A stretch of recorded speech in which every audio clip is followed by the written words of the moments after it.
Hello and welcome to the Foundation of Astrology. Bella and I are here to give you the lowdown on astrology, to give you the foundational materials and information you'll need to progress on our setup series. So, this is a treat for you if you are brand new to astrology and you're interested in it because you're in here. So, we're going to give you some key facts and information you'll need to progress on this journey. So, this is step one. I know that the term astrology and astronomy is thrown around, and some people don't necessarily know what the difference between them are. So I'm going to give you the description of them. Here we're talking about astrology.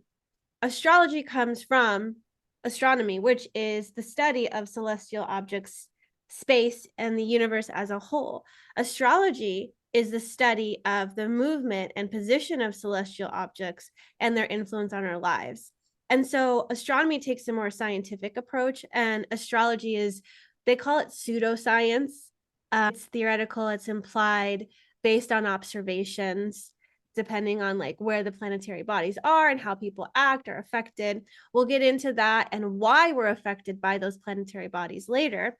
But for now, what you want to know is that for as long as we have observed the stars, we've told ourselves stories about them. So different cultures have made up stories about, oh, these stars in the sky, they must be gods. Here's what these gods have done, and this is the story behind them.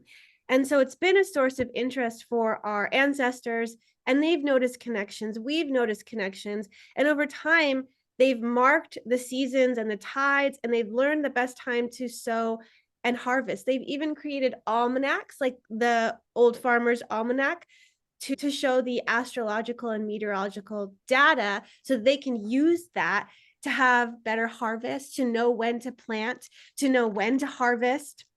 And the reason that we started to look at the sky is because when we started to become self-aware and aware that, oh, we need to survive somehow, we started to look at our environment and figure out by assessing and measuring things to see what is responsible for our thriving. And so we looked at what is responsible for our sustenance, what's responsible for our comfort, what is our threats to survival, and how can we understand this to prevent any kind of famine happening or whatnot, even predicting wars based on astrological implications. I know that there have been a lot of art that has been discovered in the past as well that shows that our ancestors have been interested in the planets, in the sign, in the stories behind them, and also even the moon and its phases. There's a lot of lunar cycles that have been tracked, even on bones and notches, seeing 28 days, which is a lunar cycle, or 13, which is 13 lunar cycles in a year. So we have looked back and seen that there's evidence that others were interested in this. And over time, we've collected that evidence and data and created a system of astrology. And that application can be used to help people discover who they are and how the planets maybe influence them. And I know even if you don't know anything about astrology, you always say, oh, that full moon, the crazies are out because the full moon is here. And we just have these things that we know. And over time, however, they stopped looking at it as this way to get insight or oracle. They even had priests learning it back in Egypt and long ago, and it's been frowned upon nowadays. And religious institutions don't want you to look at the stars because they don't want you to feel like you're God or that you can predict things. They want things to be left a mystery or up to God. And so somehow that's rejecting God. And then science also can't prove certain things. So that's been rejected. So largely in part by the scientific community and the religious community, it's been rejected. But now we're seeing the spring back of astrology and people using it to really dive into themselves and taking this approach to discover and uncover what's inside and what's outside of them, because we're learning that the macrocosm impacts the microcosm. Is there anything that you might want to add about astrology? There is something about the modern times because we have so much to look at. There is so much input. So I feel we have a little bit lost that connection with the sky, and also with electricity. We can have light and do things even in the night. And for me, I've had to go far away. So I created a different relationship with the sun when I was in India, because my friends there were sun gazing every morning and every night. And when you sun gaze, the sun look red or pink, and it becomes this ball of fire in the sky, and you see everybody go about their day as usual. When you have that connection with the sun, it's different, and you're like, people are not noticing that every morning this thing comes up and then this ball of fire goes down, and you connect back to the cycles. And there's just something with that, like, big, the great mystery and the big part of what we are part of, that becomes much more evident. Then when I was in Brazil, we had no electricity for 11 days. And then even after that time, I was in a small village. So there was not much to do it in the night. And the sky looks different. And the moon looks different, the way the moon is turned, even if it's either like big or small, but it lays down in a different way than what it does in other places in the world. And that's also when I connected back to that even bigger mystery than just the sun, to just see, feeling like I'm on a flat earth and there is this globe, this cupola around me with all the stars. For me, that makes us feel so small and so big and so eternal at the same time, being part of that. And I think it's so important for all of us that are interested in human design, gene keys, astrology, I Ching, that we are not just focusing on the charts. Because for me, it's so important to know that they come from something that's still there. It's not somewhere in far ago in history. It's still there. And when you go out at night, see what are the things that are there. There are even apps now that you can actually track and see, okay, oh, that's Jupiter. And when you see Jupiter, for example, it's so much light, then you understand why it's a planet of expansion. So really, for me, what I feel what we are doing with the role, we really want to look at the charts, but also understand that we're also walking in this like mystery that is a solar system, where we are on Earth, where we are like in the microcosm of the macrocosm of something bigger than ourselves. That feels important, like a reconnection and a reality and charts and maps. It's we're playing with all of it. But more than anything, for me, part of getting to know myself through human design and gene keys has been when I've stopped whatever I'm really busy trying to learn, and I have those moments of not a lot of activity in India or in Brazil, and then I feel into, oh yeah, I have a Taurus sun, and there's just something of the beauty of the world, like this Venusian way of living, and then I discovered that in myself. So when we let go a little bit of the charts and we come back to our essence, that's when we can really start to appreciate life as who we are, as the sun sign we are, as the gene key that is our main key, gene key, et cetera, et cetera, et cetera. Yeah. So we're just allowing this information to impress upon us and inform us, not that we have to live by it as its truth. It's just helping us find our own inner truth, which may be different than other people's, and maybe different than other Tauruses too, or other Virgos as well. We can't put ourselves in boxes, but in order for us to unpack the immensity that we are, we need to go into the minutiae and the details and figure out this part of me, that part of me. It's an alchemy happening within us. So the purpose of all of this is so that you can acquire the knowledge and skills necessary so that you can design your strategy for life, for business, for being. It's a roadmap according to the stars, according to the influences, because we are being influenced of it. We're all connected. We can't deny that connection. I know that you have felt that connection, that synchronicity, that, like, wow, there's something out there. There's something bigger than me. And that's why people like Galileo and Copernicus and even Einstein, like all the Hubble, all these people look to the sky to help them understand, things, that greater mystery. It's like we're drawn to it. And like Bella was saying, sometimes we forget it because the lights of the city are so bright and we're so busy.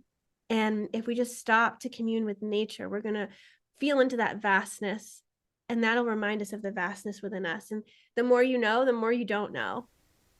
So astrology, we utilize it not just to figure out like, oh, what's my sun sign? What's my new moon sign? There's actually a complex system here that once you unpack, it doesn't seem so complex. But when you look at this for the first time, you're like, what is all this stuff and these lines? This is calculated from the date, time, and place of birth on the earth. So the moment you were born, it's like you have arrived, and this is the placement of the star, of the stars, of the planet in the planets in the sky. So there's usually 10 planetary imprints in a chart, or more, depending on if you're bringing in the asteroids or anything like that. There's 12 zodiac signs. There's always 12 zodiac signs. There's 12 houses, and usually the charts that are run are tropical. But we've also been hearing a lot about Vedic astrology. So there's different charts that you can even pull up. I mean, we used to only be able to get these charts in certain places like astro.com, but now people like Karen Curry Parker, Roth has his own chart, Genetic Matrix has a plethora of charts on their form as well. So people are able to generate these charts in beautiful and unique ways and different interpretations based on the same kind of foundation. Did you want to speak a little bit about that? Yeah, I feel the way that we see it at Unlock Design is that it's maps, right? It's charts. And whenever you have a map over something, it's not reality. So it doesn't so much matter if you map it as Vedic astrology or as in tropical astrology. It's different perspective of the same mystery. And yes, science is helping us and we're learning more and more how it really is in reality. But at the same time, there's just something with all these systems that whatever system that we are looking at, you can definitely go back and have this feeling of, yeah, it's mapping something important that is true in my life. It doesn't matter. I get that with I Ching. I get that with Vedic. I get it with tropical. I get it with human design. And that's the beauty when we become versatile in being able to play with all these systems. We feel it's really fun to actually change perspective and see what can this perspective add to the totality, to the richness of what I am. So that's why we are encouraging people to test and not to say this is wrong, this is right. It's a different perspective and all these maps. And that's what we're wanting to do with a series of the setup, where we're going to use many different ways to create a roadmap that is helping us forward. But it's not about right and wrong. It's more about this way to navigate life or navigate something in a certain area. We went into astrology, and like we were saying, there's many takes on it. Human design came off of the I Ching, Gene Keys came off of human design and many other systems. And just like we're evolving, astrology is evolving as well. Evolutionary astrology is another subset of astrology that has a certain belief in the way that they're approaching and viewing astrology. This is all about the evolution of the soul. Did you want to go into this? Because you've been studying evolutionary astrology for some time. For me, the beauty of this was that I connected it back to human design and saying, when we have the personality, which is the black in the chart, and then we have the red, which is the soul and the DNA and that unconscious part.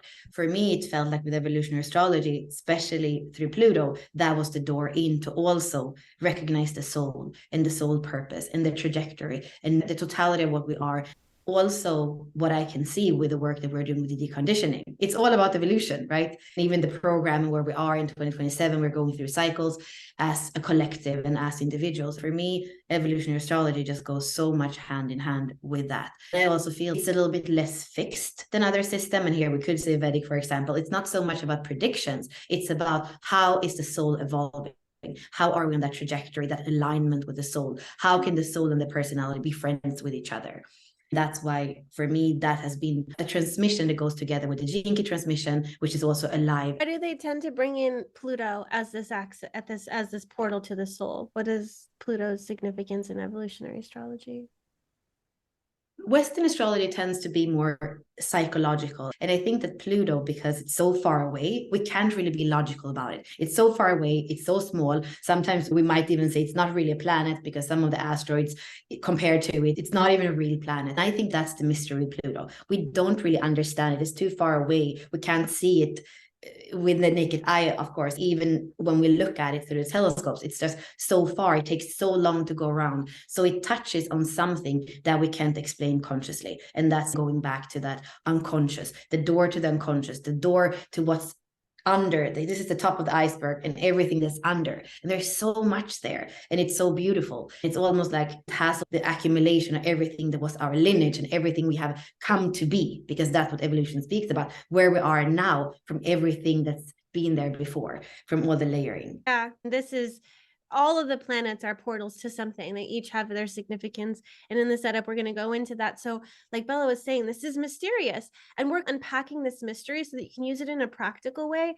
Because you can just turn a blind eye to all this stuff and be fine. But sometimes we end up forcing where we don't need to be forcing. There's a flow, there's an effortlessness, there's where your soul is trying to take you, and maybe where your ego is like pushing towards and pushing against. So when you have this awareness, you get to have these choice points, and with that awareness comes that responsibility. You can't unknow it, you know it, and now you're taking responsibility for your decision, where before you're like, oh, I don't know. So this tends to give you and empower you with information that you can utilize in your own life, because sometimes we're pushing against it because we feel like we have to push to get through the resistance or get through the block. But sometimes it's like we're just pushing against the natural order of things. And this allows us to soften and surrender and let our soul take us on this journey. So what we hope to do during this season, the setup, is give you these roadmaps to give you tangible and practical ways to utilize the energies each zodiac season in your business and your soul business, which is like your life and your beingness. So something here too about being ready. So remember, we're discovering further and further out in the solar system. So for example, when we discovered Uranus, we went from a life that was 30 years, which is the Saturnian cycle. And that's what most people lived. And then with health and development and everything, we were able to live longer. Then we were able to create the telescope and see further away, and we started to live a more Uranian life where there's more creativity, more discovery, like a way towards the future. Then further and further out, we are ready to evolve more. We're ready to include more in our consciousness. And that's also why we are coming out and now including even Pluto and asteroids, because now we can hold that much in our life. If we're just about survival and we only have 30 years, then we have to make kids and make sure that everything is continuing. But when we have that kind of basis already covered, that's then it is about self-illumination, self-realization, and all this. And I think that's also why Pluto, it wasn't even part of our awareness some years ago, and now we can even work with it and we can evolve with it. And I think that's beautiful. So before we continue with astrology, we're going to go back and we're going to touch upon these other systems, because at Unlock Your Design, we bridge the gap between astrology, I Ching, human design, and gene keys. So we want to make sure you understand the connection between them, because they're all connected to astrology. They can be all connected to astrology, to the stars. So the I Ching is called the Book of Changes. And this is Chinese cosmology. It's a divination system. So it's about 5,000 years old. And Fu Zi, I think is how you say the author's name. That was the first author. And it's been rewritten by many people with different interpretations. But basically, it's been linked to the DNA through the amino acids, which we call it the codons, which if you're familiar with gene keys, Richard talks about epigenetics and the DNA and how each of the gene keys are linked to the codons as well. We even have the physiology of it and the amino acid. This comes from the 64 hexagrams as well. So the 64 hexagrams are a combination of yin, which is feminine, and yang, masculine lines that create the 64 permeations.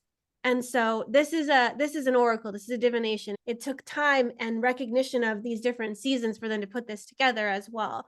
And that's why it's called also the Book of Changes. And before, it used to be, because it's eternally changing, but it used to be used not individually like astrology and gene keys and human design. That's where you have that individual chart. This is more on a global humanity level. And they would use it like runes. They would toss coins and it would help them feel into the energy of things and see what's coming. What is the energy of right now? And so there were predictions that were made based on that. I also see it compared to astrology, which I feel still is more fixed and psychological somehow. Here, it's ever changing. So for me, it feels more like this is the yin that's ever moving and ever changing. Everything is just binary lines. We have those bases where we have yin yin, we have yang yang, and then yang yin and yin yang. And then you can build out all this in all these combinations.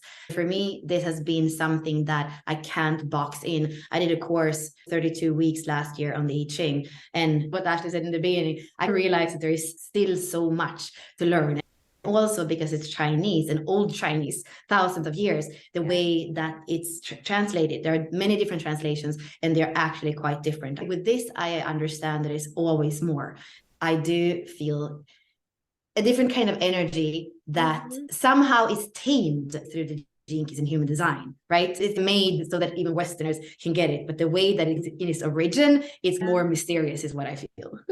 Yes, Exactly. And it takes that mystery to be able to plug into it. So it's not so boxed in. It's not so logical. It's not like math where 1 + 1 is 2. There's margin for different interpretations. And so Ra Uruhu would describe it, the first gate different than the I Ching first hexagram, then Richard's first gene key. But they have the same core because we're building off of this foundation. We're having interpretation, and we're also seeing patterns through our own experiences and then observing it in others as well. The more you work with the system, the more you're going to start to recognize those 64 permeations. And those 64 permeations are based on the 8 elements. And those 8 elements also can be linked to the 5 Chinese elements. And heaven can be interpreted as metal, so can lake. And then mountain and earth are obviously earth. Fire is fire, water is water, and thunder and wind are actually wood. So Chinese medicine have 5 elements, and here we have 8. And everything can go through, it can be linked to these elements because these elements are going to help us understand life. Like these are the 8 elements to life. And when you combine them together, we have different permeations, different personalities, different expressions that come through. So 8 and 8, we have 64 that comes through, and that's the 64 permeations. And then we'll link that later to human design and to gene keys. But basically, we're just taking that binary yin and yang, zeros and ones, and we're making the different permeations of them, the 64 different expressions. Yeah, so here's the different variations. This is just an example so you understand, and I put it on the Rave Mandala wheel because you can see on the outer edge we have the hexagrams, and on the inner part we have where Bella's pointing, we have lake, which all of the 8 elements are put in the circular fashion. So we're going to see that hexagram 61 is made up of joyous lake on the bottom, which is yang, yang, yin, and gentle wind on the top, yin, yang, yang. And so when those two come together, it makes the particular essence of the 61, which as we're recording this, we're actually in the transit of the 61, which is all about inner truth and that mystery. And you can see even with the hexagram that you're peering through this window, through this hole, and it's mysterious. It's almost like you're looking through a keyhole, like what's behind this door? I want to know. There's a mystery here. So each of these hold a mystery for you. And Richard Rudd may have been a receiver of this transmission, and so has Ra Uruhu and all the people that have interpreted the I Ching. But there's something to be said about our innate individual ability to connect into these and to receive. We are also connected. We are also receiving the transmission. And so with this, we get to use this as this kind of keyhole that we get to unlock for ourselves. We get to hear Richard and Ra's interpretation of it, take it in, let it marinate. And somehow, some way, we're going to have our own experiences with it that help us understand what it is for us. And it's the same way for astrology when you're looking at the zodiac signs and you're like, oh, I'm a Taurus. Oh, I'm a Taurus too. And you start to interact and be like, oh, I can see how we're the same and how we're different because you're having experiences with it. It's almost like you're meeting it and it's an archetype that you're shaking hands with and you're like, oh, I recognize that energy package. I recognize that in that person. They must have a Cancer placement somewhere because XYZ. It's like you can start to notice these personality traits. And Carl Jung, he was also really interested in the I Ching because he's all about archetypes. And these are archetypes. So he studied it for 30 years and it had to have had influence in his work as well. Yes. So just know that with the I Ching, it's like a rabbit hole. You can go in, there's so much more. There's also, you could group them in the order, either from 1 to 64, but also instead of having that same hexagram on the bottom, you could do it on the top instead, and then it becomes a whole different braid. So just know that if this speaks to you, like we always say, do it. But for us, what we are feeling for 2023 is that the setup and the roadmap where we're using the astrology as the allies, as the pillars, is where we are going to go. That's the main focus in our inquiry and discovery. This is Ra's body graph right here. Uruhu discovered human design in January of 1987 in Ibiza. He had an experience with what he calls the voice for 8 days and 8 nights, and it impressed upon him this system. It connected the dots. Human design is linked to I Ching, the Western zodiac, the Seraphot of the Kabbalah, the hexagrams of the I Ching, and then the chakra system. You can see the chakras interpreted with those 9 centers, right? We have 7 chakras. Yes, but with the discovery of Uranus, there has been an evolution. And so that's why we have 9, is because we've evolved over time. And the Kabbalah can be seen like the tree of life. You can see the remnants of this here. So Ra is a bridger. He bridges the gap too. He's putting all of these systems together. And yeah, that's Ra. So we can thank him for this. So here's human design. So this is the science of differentiation. It's how we work mechanically. It's all about decision making through our strategy and authority. That's what Ra drove home for so much of his teaching of this. It's follow your strategy and authority, which is based on the definitions of our centers. Also, when we're going to be operating with our bodies and our natural energies instead of against them, we experience less resistance in our bodies and our lives. We're about using the body's unique intelligence. And to do that, we need to wrap our mind around this. So it may seem like a really mental thing in the beginning because it has a lot of components to it. However, it's just about the passenger consciousness. It's just about allowing the soul to drive you and let your body take you. And that's just about the surrender of the mind to allow the flow to happen. So human design was calculated from, like astrology, the date, the time, and the place of birth here on Earth. That's the personality, or the black side, the one on the right. Human design also takes into account that 88 days before birth, and that's their design, or their red side. Something a lot of people that maybe don't know anything about astrology, they may wonder, where did the 88 days come? What is this 88-day thing? And do you want to say anything about that and debunk this mystery? I heard in one recording when Ra was asked that, he said, that's what the voice said. That's part of what the download was. But also he's speaking about Mercury, because if we have an astrological wheel, what we were looking at before in those charts, the time it takes for Mercury to go around and speak to all the places, all the signs, all the houses, all the planets is 88 days. So there is something here where you have that whole circle, and Mercury is the messenger. So the fact that Mercury goes around and speaks to all the imprints, to all the places in the chart, and that becomes the relationship between our personality and our soul, or our design. There's something there that's definitely worth to ponder. Mm-hmm. Yeah, Mercury moves fast and it's communicating with everything, so it takes that amount of time to go around and collect for you. There's 26 activations on this chart, and so there's 13 planetary imprints on each side, right? Because there it is. Because they're twice, right? Because we have the design side and then we have the personality side. So you're going to find that there is 13 activations. That includes the nodes. The Earth is not on an astrology chart either.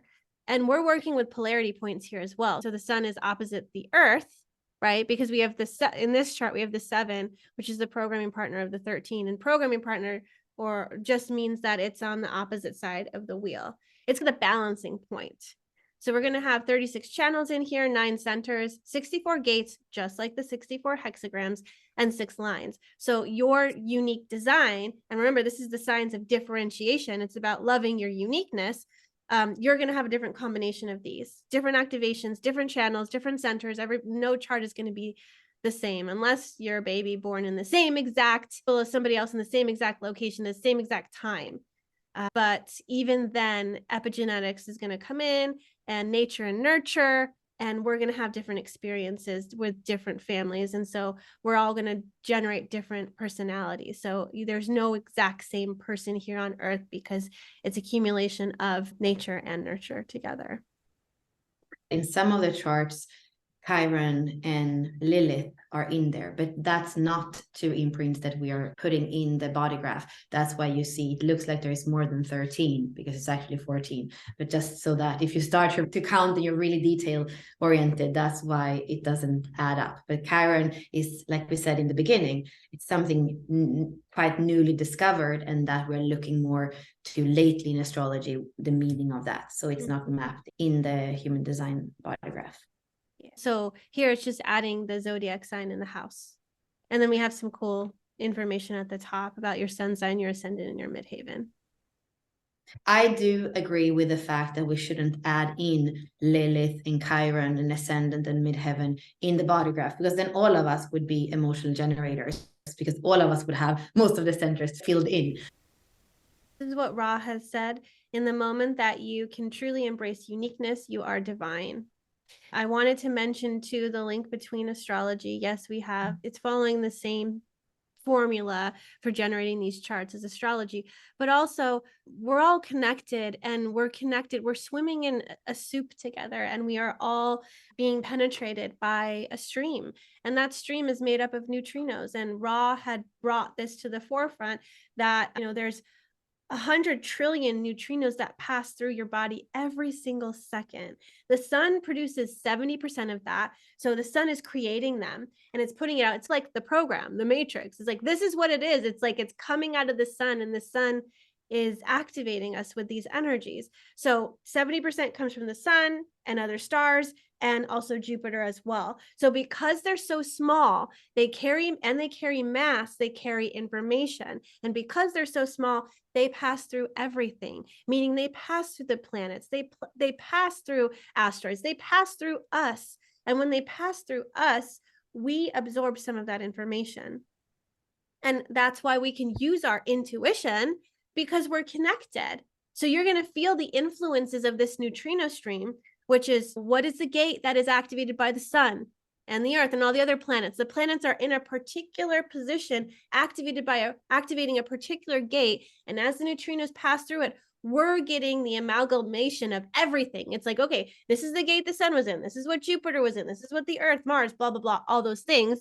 They're coming in us and influencing us. And so humanity is influenced by this neutrino stream.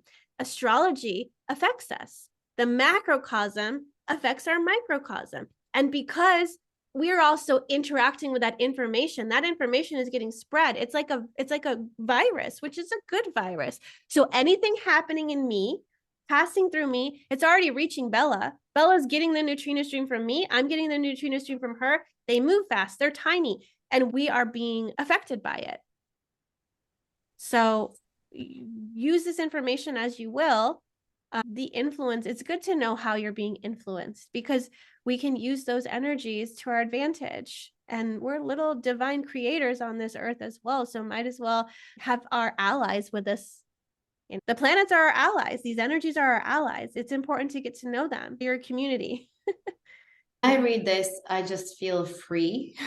I have a lot of individual circuitry, but uniqueness, that it just takes away so much responsibility and weight from me when I read this quote. It makes me feel like I can be me in the world, and then suddenly nothing is weighing me down anymore. Of course, we're going to also link this to gene keys. These are the planetary activations that you'll find in the gene key hologenetic profile. So you can see we have the sun, the earth, Mars, Venus, the moon, and Jupiter in unconscious and conscious form, like the red side and the black side. These are the activations that Richard chose to create the golden path, which is the activation sequence, the Venus sequence, and the Pearl sequence, among other sequences that are in the works. So Richard Rudd, he was the creator. He was the vessel for this information. And around the same time that Ra experienced the voice, Richard had his own kind of supernatural experience in the woods with poisonous snakes, and starting to get visions and experiencing a field of light, and just really downloading this information through his being, through his vessel, which is completely different than Ra. Richard is a 4-6 generator. And Ra is a 5-1 manifester. And they each have different designs, different personalities. And so in a way, they could receive the same Play-Doh. It's just coming through their filter differently and producing a different kind of outcome, right? It's still the same information coming through, but through their vessel, it sounds different, it looks different, it's positioned differently, it's articulated differently, because Richard has a brand of his own and Ra has a brand of his own. Richard has a voice, a message, a mission, so does Ra. And depending on how we are like synthesizing this information, it is going to dictate how we share it with the world. And so he synthesized this gene key transmission in 2002, started writing the book. He was finished writing the book in 2009. And he often says it took him 7 years to create this, because he also believes that 7 years to decondition according to human design, 7 years for your cells to turn over. Richard Rudd actually learned from Ra and was a human design analyst back in the day. And from there, he gained more of that information and wisdom, studied from him, among other places he studied, and then created the gene keys as they are. today. Yeah, thank you, Ashley. I think it's important to recognize that the gene keys are also building off of that time, like you said, when Richard was working so intensely with human design, when Ra was still in the discovery of how to translate the voice into something that could be packaged and understood. So really knowing that in many ways, gene keys is almost like an evolution where, for example, for me, one of the biggest contributions that Richard has done to the human design is to look at each gate and say there's a frequency band. It's not just because you have one gate that you're going to be able to express that the gate in a really positive way. No, you have the gate is maybe your sun sign, but there is a frequency band from the shadow, which is a low frequency that's to a much higher frequency. So really the frequency band from the shadow to the gift to the city is for me an amazing contribution to the human design field that Richard has brought. I feel that, like you say, Ra was somebody who didn't even believe in God. He wasn't spiritual, anything. And he had this mystical experience. And that's the mystical experience that he has translated. It's not even necessarily spiritual. More than anything, the mystery that he's putting words on.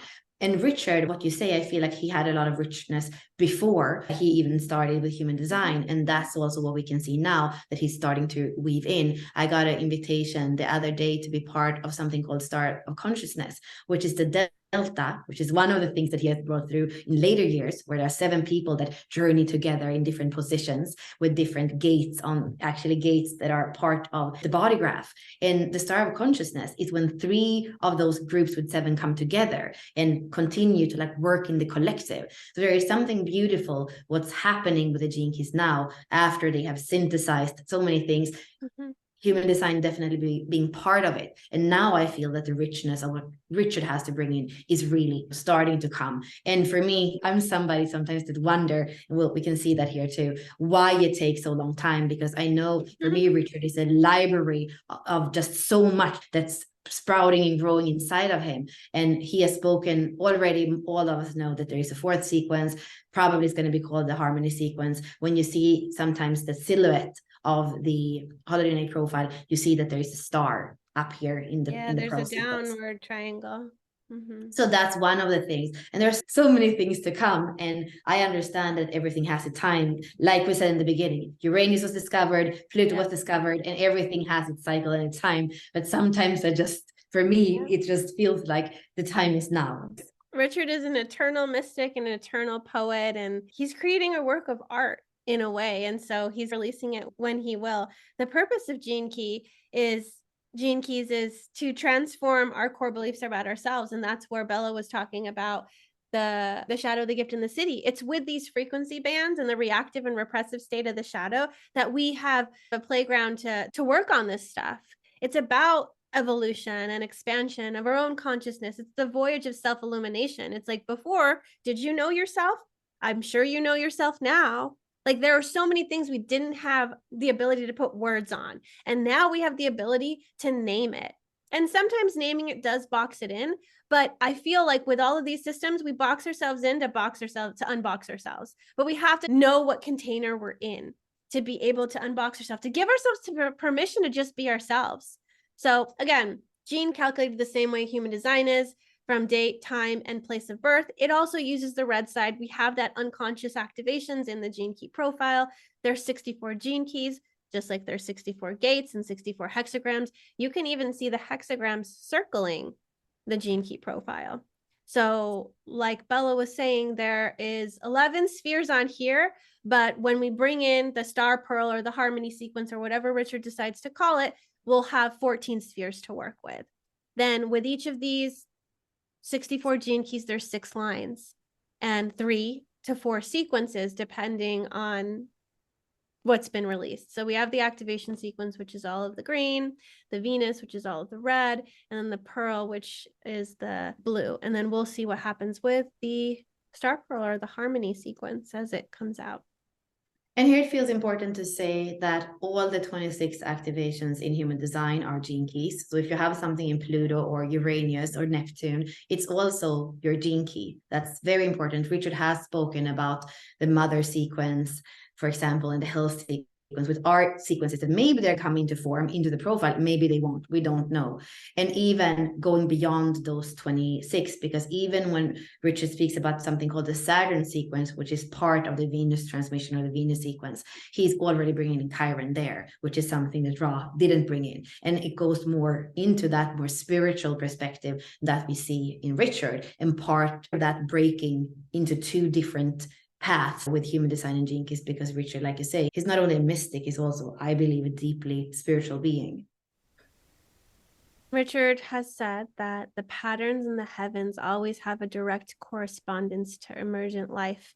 It is not that one influenced the other, but that one is literally entangled with the other at a quantum level. So even further than saying that we're being influenced, we're entangled.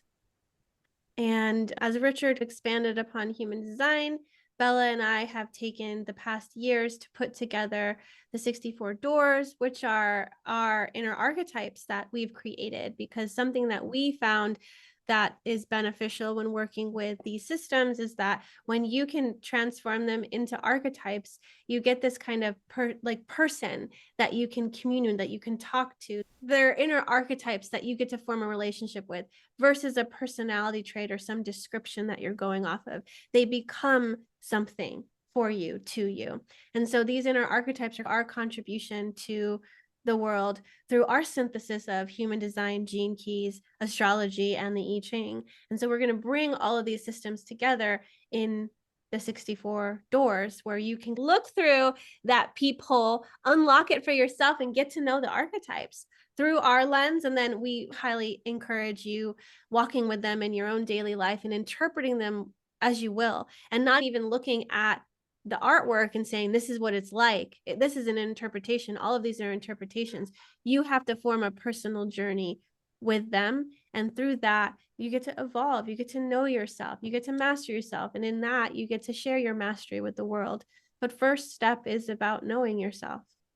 Thank you, Ashlyn. The only thing I would add there is that for me, it is about role modeling aliveness and playfulness, to not also just become people that repeat the same thing as Ross says and the same thing as Richard says. And of course, it starts there, and you and I have done it and we've been there, but there is something with the archetypes that is a courageous statement of saying it's not only the way that it has been written in the books, there's also a different interpretation, and an interpretation that is archetypal, and it has to do with embodiment. And so we often say you can put on the costume of this archetype and be that for a day. What would it be to be the discoverer for one day and to fly on that overview of everything and then zoom in on something down on the ground and fly down there? So there's an aliveness and a playfulness that has very much to do with embodiment, because again, with Western astrology and some of those systems, we don't want it to just become in the mind. It is that sacred union between embodiment and awareness, and the more we can embody and the more we can be aware of, that's that spiral of evolution that we were speaking about in the beginning. And that's, for me,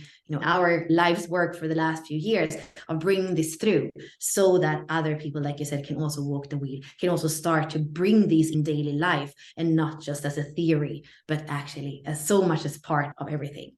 Yeah, and we encourage you on this exploration and journey in the setup and the roadmap.